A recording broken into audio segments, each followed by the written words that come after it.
Friends, কি খবৰ আপোনালোকৰ? মই আফ্ৰিজা, মই মোৰ চেনেল আফ্ৰিজা ব্লগলৈ আপোনালোক সকলোকে স্বাগতম জনাইছোঁ। আশা কৰোঁ নিশ্চয় আপোনালোকৰ ভালে, মোৰো ভাল। আজি মই এখন বনাবলৈ লৈছোঁ পইতা ভাতৰ থাল। আমি পন্তা ভাত কওঁ, বহুতে পইতা ভাতো কয়, কাৰণ যথেষ্ট গৰম। চাওকচোন বাহিৰত ৰ'দ কিমান। ভাবিছোঁ আজি পইতা ভাতৰ থালখন ৰেডি কৰোঁ আৰু আপোনালোক পইতা ভাত খাওঁ, থাল এখন ৰেডি কৰোঁ আৰু আপোনালোককো দেখুৱাওঁ। মই ইনগ্ৰিডিয়েণ্টছবিলাক ৰেডি কৰি লৈছোঁ। আহকচোন, এতিয়া মই বনাই আপোনালোকক দেখুৱাই। ইয়াতে লৈছোঁ মই কচুৰ ঠাৰি বইল কৰি, নিমখ গৰম পানী দি বইল কৰি লৈছোঁ। এয়া লৈছোঁ মই ফুলৰ পাত নিমখ পানী দি বইল কৰি লৈছোঁ। এয়া লৈছোঁ মই ৰঙালাওৰ পাত নিমখ পানী দি বইল কৰি লৈছোঁ। আৰু এয়া লৈছোঁ কচুৰ পাত নিমখ পানী দি বইল কৰি লৈছোঁ। ইফালে আলু, কঁঠালৰ গুটি চব বইল কৰিছোঁ এইবিলাক। আৰু বিলাহী পুৰি লৈছোঁ, নিমখ, ইফালে মিঠাতেল, ইফালে পিঁয়াজ, জলকীয়া আৰু নেমু টেঙা লৈছোঁ। ইফালে বনাইছোঁ কচুৰ পাতৰ ৰোল। কচুৰ পাতটো যিহেতু কাটিব নোৱাৰি, সেইকাৰণে মই মানে ডাঙৰ পাতটো কমপ্লিট পাতটো যিহেতু কাটি বইল কৰিব নোৱাৰি, সেইকাৰণে গৰম পানীত নিমখ দি কিনে 10-15 মিনিট সময় তিয়াই থৈছিলোঁ। কাৰণ যিহেতু বাৰিষাৰ ছিজনৰ বস্তু ন, আটাইখিনি বস্তু ঘৰৰে হয়, তথাপিতো মানে বৰষুণৰ বতৰ, বাৰিষাৰ ছিজন, পকুৰা থাকিব পাৰে, সেইকাৰণে নিমখ পানী দি বইল কৰি লৈছোঁ। এতিয়া মই কচুৰ ঠাৰিখিনিত দুটামান আলু দি দিম, 2-3টামান কঁঠালৰ গুটি, বিলাহী, পিঁয়াজ, কেঁচা জলকীয়া মই কমকৈ ইউজ কৰিছোঁ, যিহেতু মোৰ ঘৰত বাচ্চা আছে। তাৰপিছত দি দিছোঁ নিমখ, অকণমান মিঠাতেল। সেইখিনি মই এতিয়া পিটিকি ল'ম। এয়া ৰেডি হৈ গ'ল।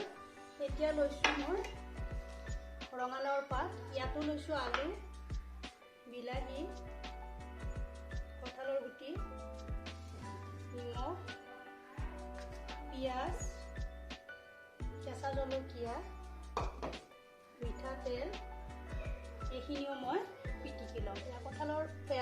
ৰঙালাওৰ পাতৰ পিটিকাখিনি ৰেডি হৈ গ'ল। এইবাৰ লৈছোঁ মই কচুৰ পাত বইল কৰি লৈছিলোঁ, এইখিনিও ইয়াতো লৈ ল'ম আলু, কঁঠালৰ গুটি, বিলাহী, পিঁয়াজ, জলকীয়া, নিমখ, মিঠাতেল, সেইখিনিও মই পিটিকি ল'ম। এতিয়া কচুৰ পাতৰ পিটিকাখিনিও ৰেডি হৈ গ'ল। এইবাৰ লৈছোঁ মই ফুলৰ পাত। ফুলৰ পাততো মই ছেম ইনগ্ৰিডিয়েণ্টছখিনিয়ে দিম।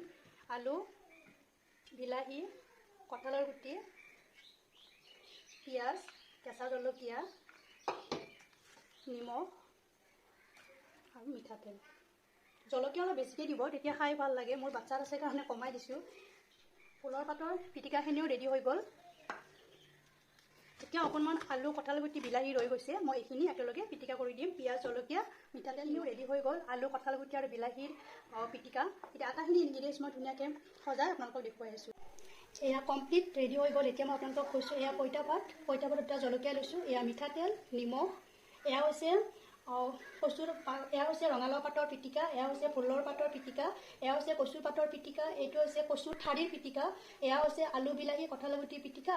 ইফালে লৈছোঁ কচুৰ পাতৰ ৰোল, বেচন আৰু পিঠাগুড়িৰে বনাইছোঁ, কেতিয়াবা মই ভিডিঅ' আপলোড দিম বাৰু। আৰু এয়া লৈছোঁ এটা পিঁয়াজ আৰু লৈছোঁ এপিচ নেমু।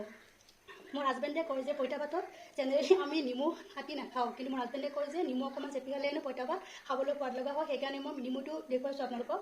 নেমু দি দিছোঁ, কিন্তু এনে মই নেমু খাবলৈ বেয়া পাওঁ, তেওঁ কোৱাৰ কাৰণেহে দিছোঁ যে নেমু অকণমান যদি চেপি খায় নেমু খাবলৈ সোৱাদ লগা হয়। এয়া আছিলে আজি আমাৰ দুপৰীয়া পইতা ভাতৰ থালখন। কমপ্লিট পিটিকাৰে ভৰপূৰ, মাছ, মাংস, কণী আজি একো নাই, গৰমৰ কাৰণে কমপ্লিট পিটিকাৰে ভৰপূৰ এখন থাল। আজি লাঞ্চত আমি এয়াই খাম। কেনেকুৱা লাগিল আপোনালোকৰ এই থালখন? যদি ভাল লাগিছে তেনেহ'লে লাইক এটা কৰি দিব, লগতে শ্বেয়াৰো কৰি দিব আৰু চেনেলটো ছাবস্ক্ৰাইব কৰি দিব। পুনৰ এটা ভিডিঅ'ৰ সৈতে আপোনালোকক লগ পাম। আজিলৈ আহিছোঁ। Take care.